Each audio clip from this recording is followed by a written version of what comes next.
We're going to go over what I believe is the easiest to the hardest gods to play in Age of Mythology.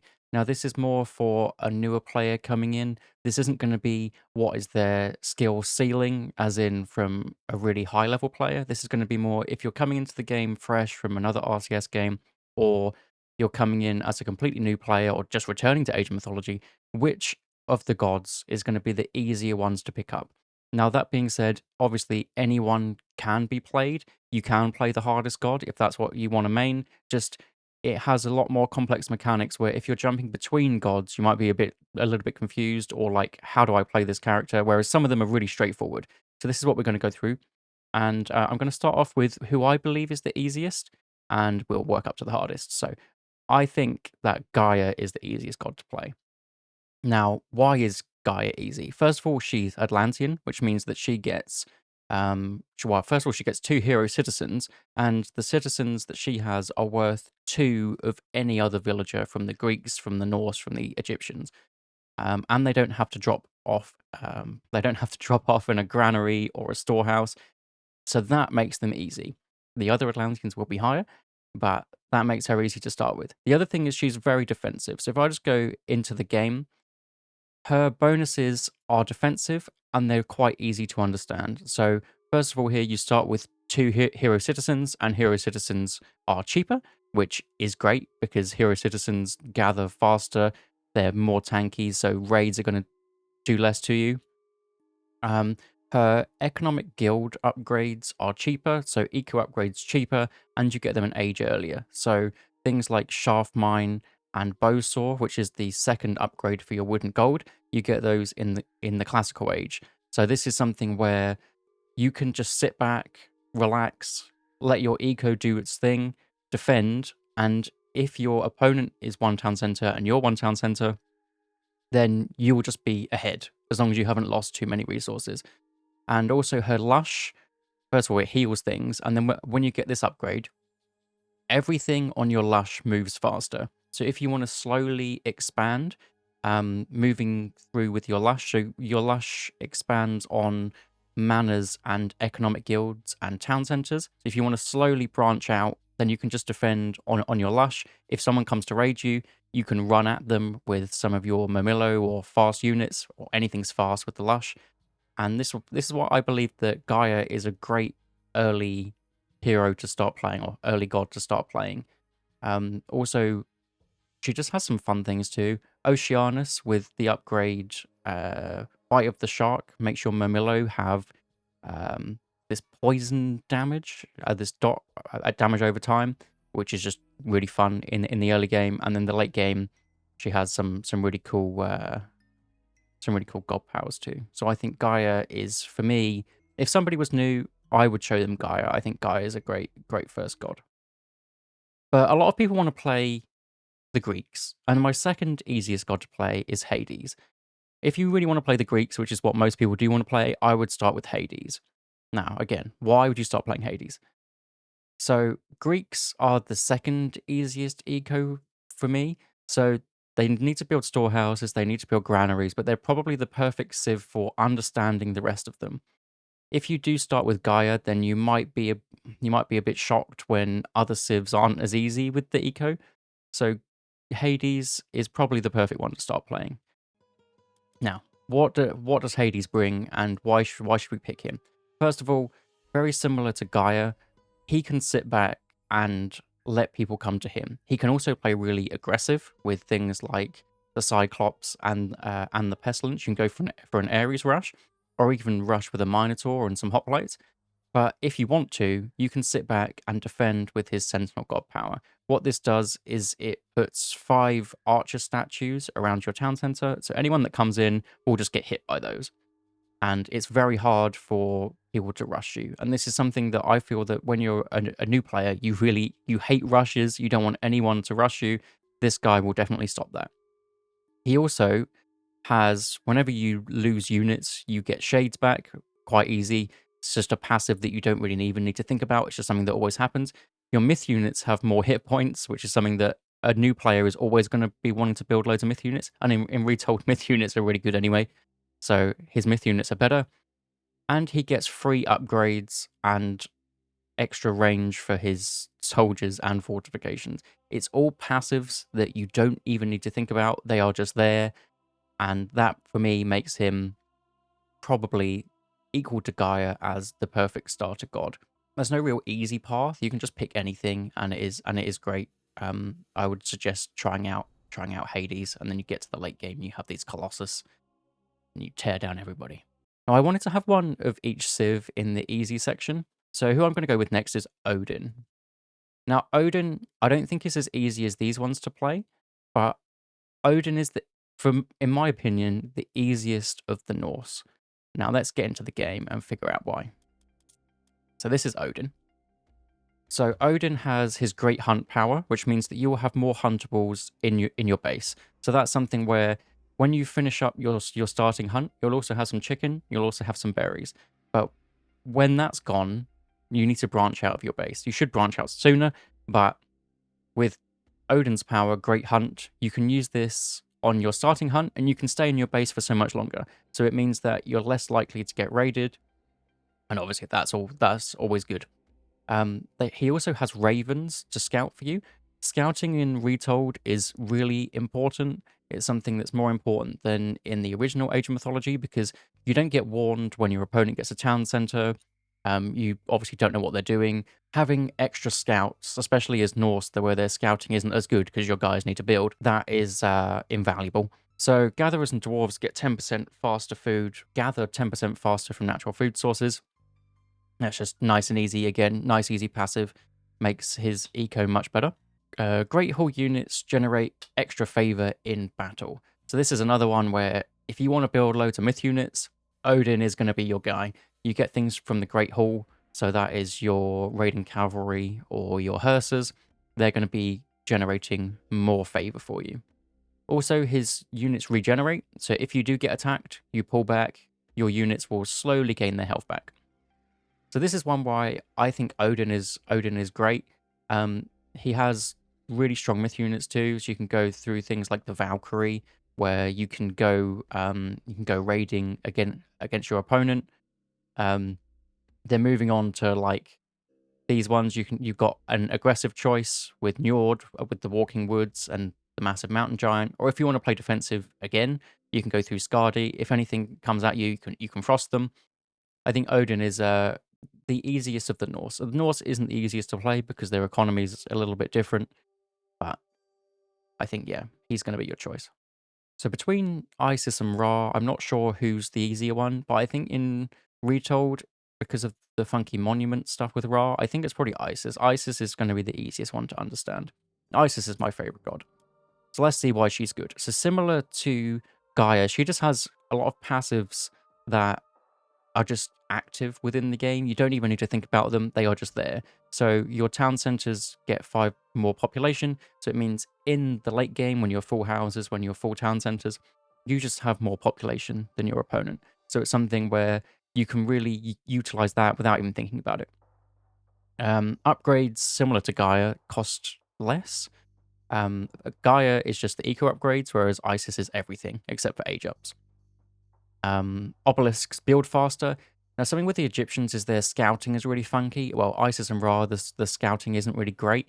So obelisks costing less and building quicker just makes the scouting so much simpler.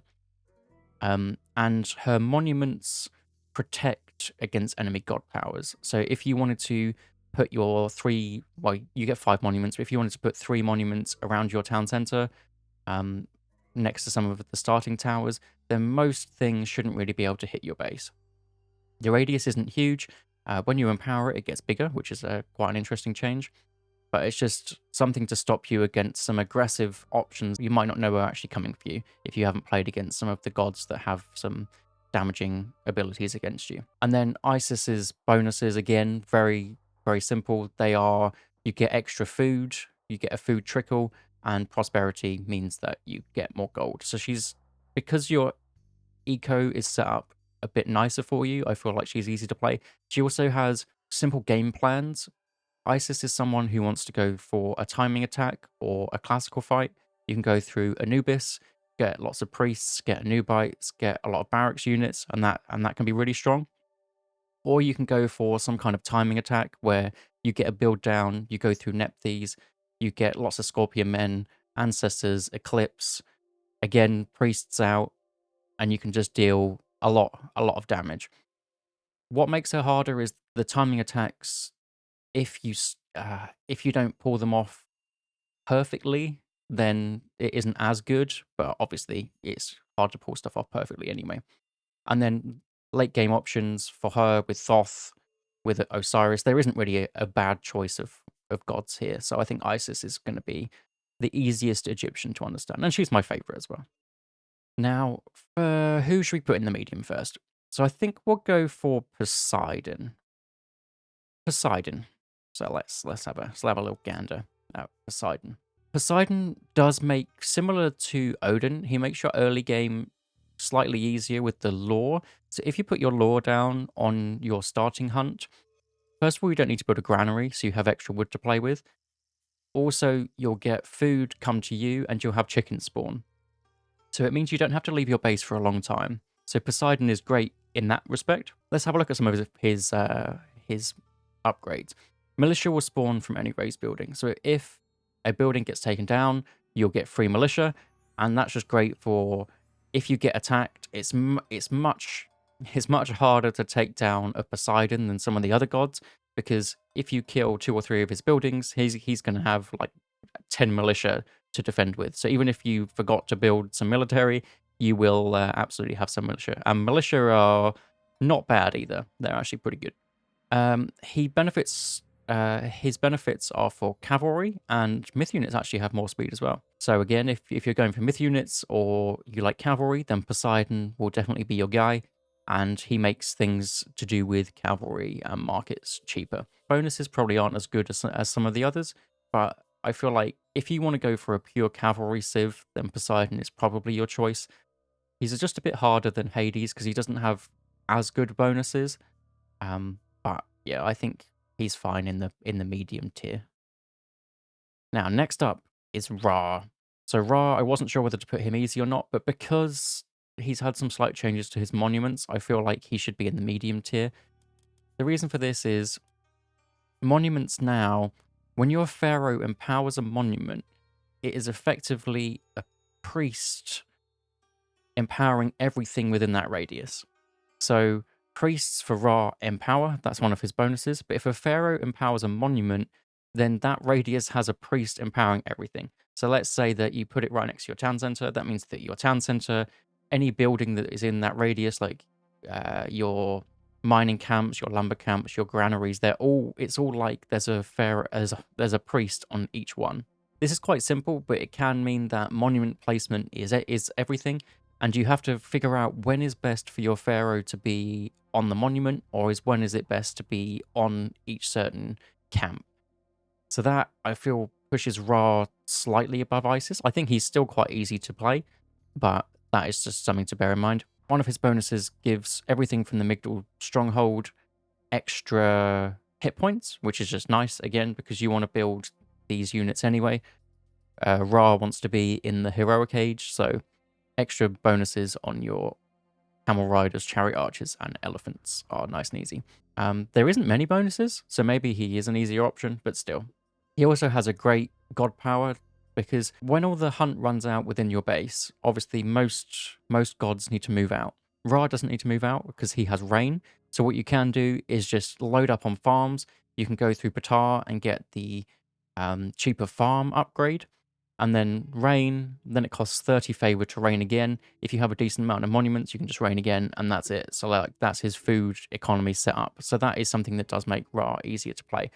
The only issue with him is his classical age, Egyptian classical age is decent, but he wants to get to the heroic age to make most of the extra hit points on his Migdal units.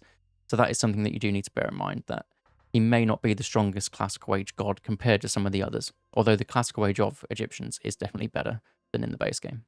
The last one is, for medium tier, is Loki. Now let's see what Loki's about. So Loki is my favorite Norse to play in Retold. He used to be Thor for the base game, but Loki is just really fun now. So his his benefit is myth units. It's another one where you don't really need to think about what his passive does. It just does it. It just does itself. So his focus is myth units.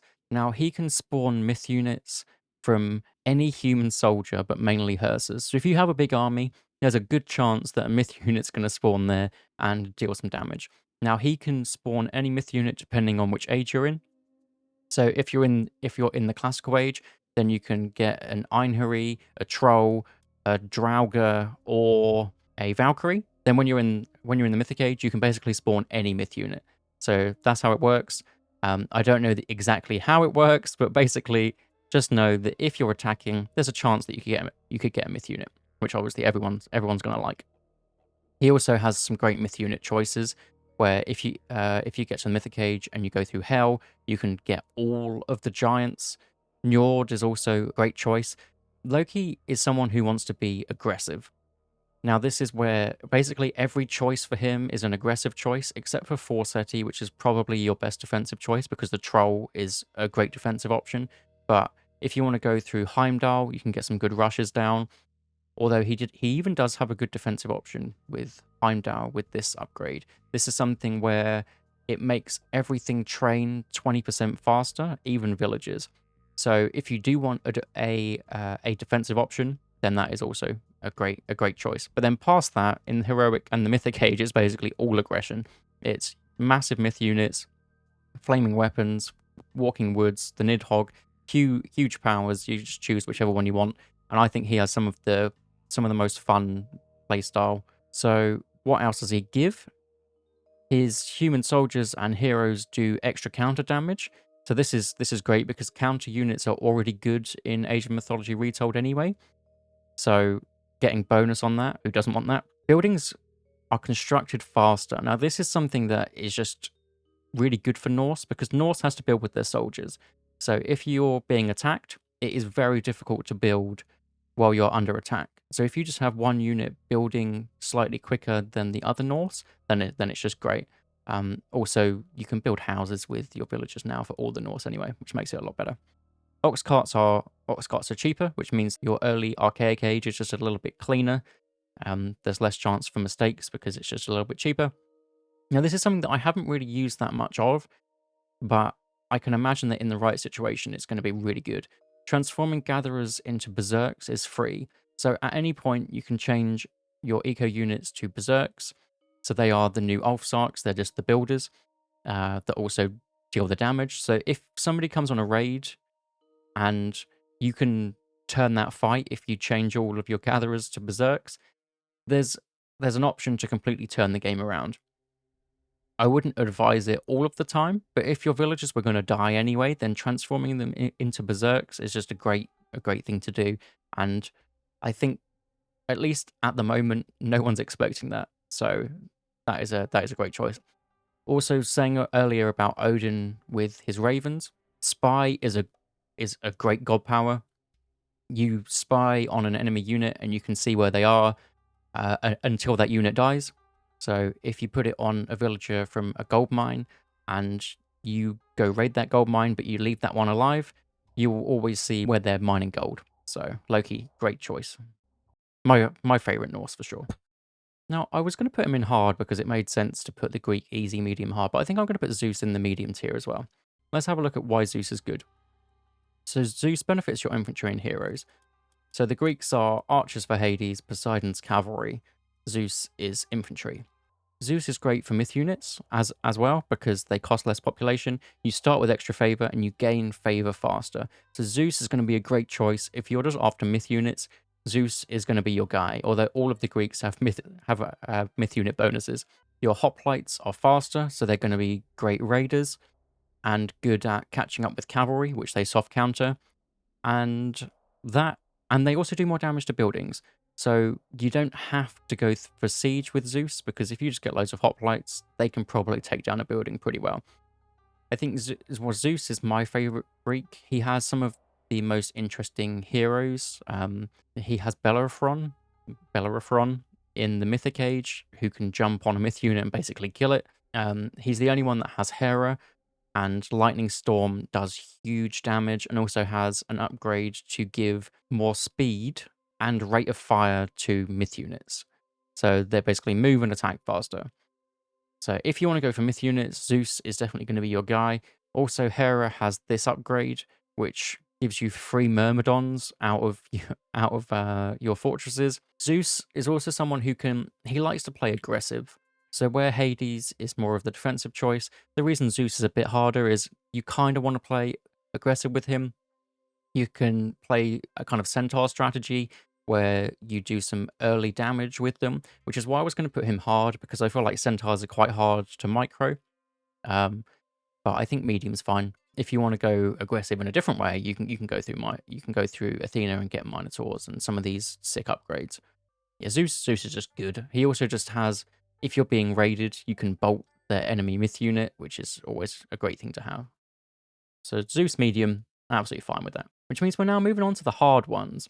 Now, you can see who's left. I think I'm going to put Thor next. I think Thor is hard, and I'm going to explain why. Even though Thor is really fun, and I do suggest playing Thor, even in my easy build orders, Thor needs his own build order because he's a bit strange. So Thor starts with dwarves instead of gatherers. So that is the main thing about Thor. Dwarves are better, but they're still not as good as gatherers. But yeah, it's just weird. Thor starts with dwarves, which means that any build order which works for Odin, Loki, and Freyr, it doesn't work for Thor, which is the thing which makes him hard for me. Also, his bonus is sort of weird. So he can build an armory in the Archaic Age, and then anytime you get an armory upgrade, you get a dwarf from the armory. Now, this is really good, but it means that your builds are just completely different. It means you want to prioritize getting armory upgrades, and it means also that if you don't get them because you're busy doing other things, there's just no reason to play Thor, because then you're not getting any other bonuses. If you were just not going to get any armory upgrades, you might as well play Odin and get some of the easier stuff that just always happens with Odin. Whereas Thor, you have to actively want to do these things, which means he needs his own specific build, and you really need to get those armory upgrades out. Now, if you do, I think Thor can be really fun, and his economy is going to be better than others. It also means that if you do get some of these dwarves out of your armory, then you kind of have to play defensive to start with, and then you go into the aggression because you have more economy. His benefits also for hearses, which is a little bit strange. But then when you get into all of the gods that Thor has access to, I think Thor can be really fun. Thor can be fun, but yeah, it's just you really got to think about it. So Thor is hard. He could even be considered the hardest, to be honest. Now, who do we go for next? Now, you might be seeing that Oranos and Kronos are still here, which might be quite wild. But I'm going to put Oranos in hard. Why have I put Oranos in hard? So the reason that I'm making this video is it's been requested on my old one. I made this for the original Age of Mythology, where Odin was in the easiest tier. So there was even one called easiest, and Oranos was there because he was so simple. Now I don't think Oranos is simple at all, and he's actually become one of my favorite gods to play.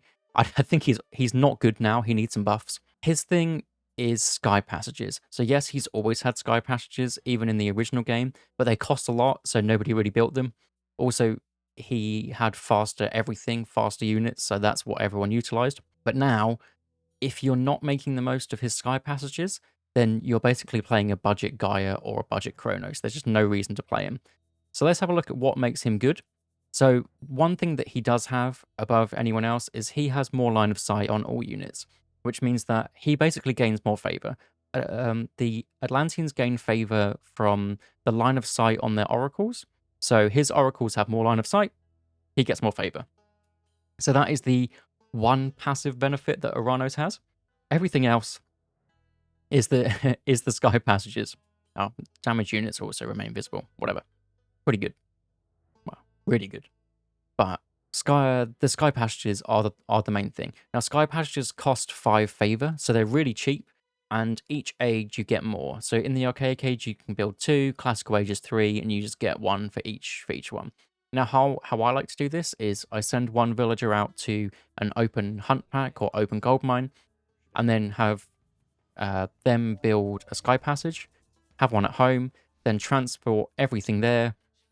Then if your opponent attacks you, you just jump in the sky passage, you come home.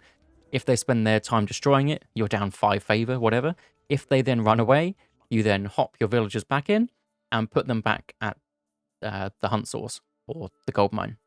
So that can be really fun, but you really have to think about that. If you don't utilize his sky passages, then there's just no point playing him.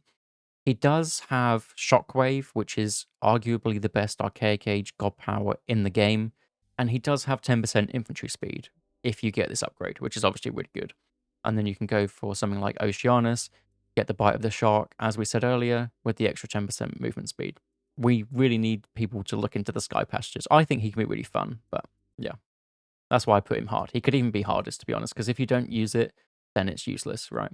Now, who's the last one for the hard category? So I'm going to put Freyr. Now, I don't know how to say the name. People getting annoyed at me.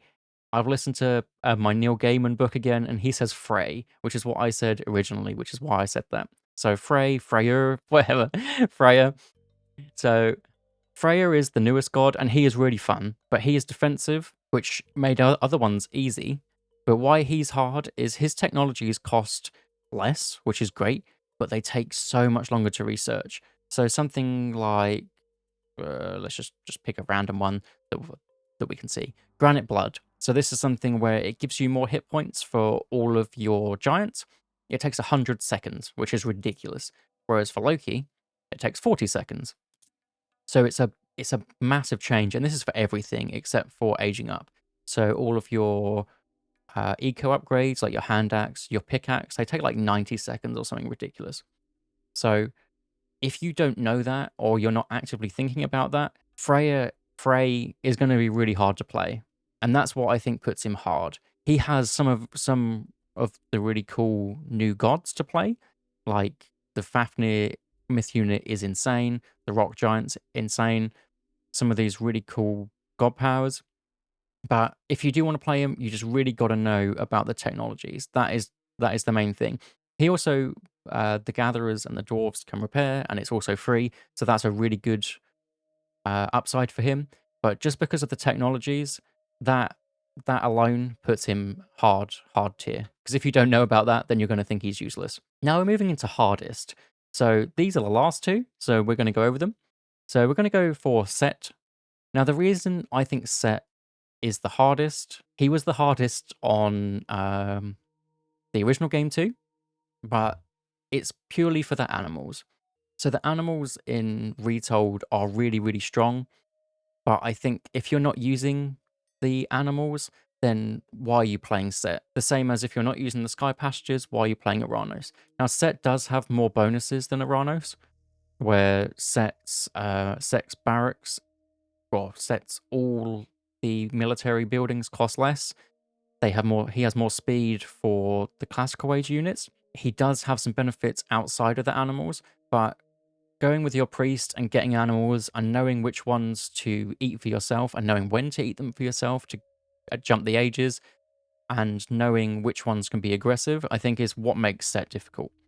Now, Set right now is broken, not broken, but he's like an S tier god. But I think when something like the animals of Set are nerfed and you have to think more about using them in the way that I just described, I think that is what is going to make Set much more difficult to play, and that's why I put him as hardest. Even if some of these numbers change for all of the gods, I believe that this is probably still going to be what I would consider the tier list.